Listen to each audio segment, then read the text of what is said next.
Good afternoon. Let's start from Obalende. We saw you talking to the team from MTN. Okay, Can you yes. give us an update on that project and we'll move down to this place? Obalende has been a long time coming and it's been a journey for us as a state. It sits at the heart of what we are trying to do in the Ministry of Environment. On occupied spaces, let us convert them to proper use and add value to the environment.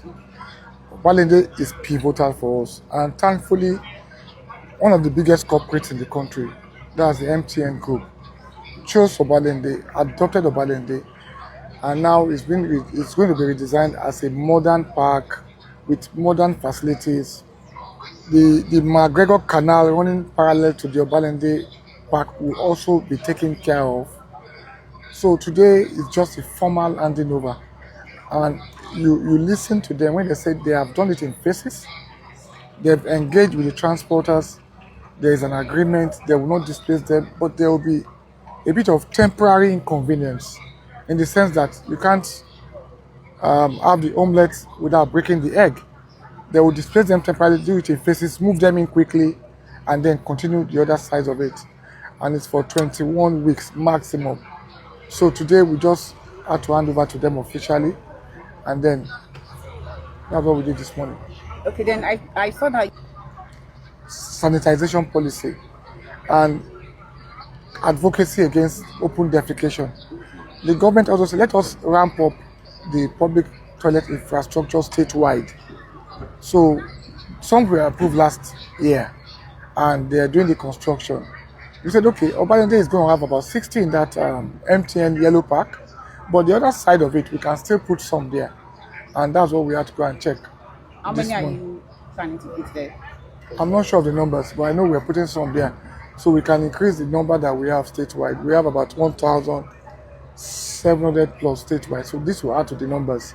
But most importantly, let the citizens desist from open debt. Let them put these infrastructures to proper use. That's what we're trying to do.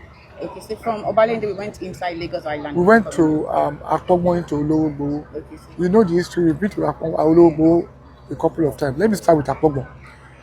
Last few days or a few weeks ago, we had a rain and we noticed Apongbon flooded. It never used to flood.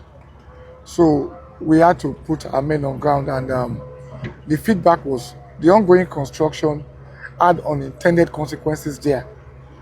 Thankfully, with the Federal Ministry of Works and Infrastructure, they had looked at it and they've agreed on what to do. So from there, we moved into Ologbo. You know, we were at Ologbo sometime last year, and what we saw was heart-wrenching for all of us, even the media people. So we went back there. You saw the level of what we are doing and what we had done, and we're happy with the work that had been done so far. And from there, we came here. let's talk about here. Oh, this is Systems 1. Yes. Systems 1 starts from somewhere around Ogba. Running through a leg of it is Sheraton, a leg of it is the other side of Ikeja. A confluence where you have the Mende, Maryland, or Pebby Bridge, and then it narrows down from here into the Lagos Lagoon.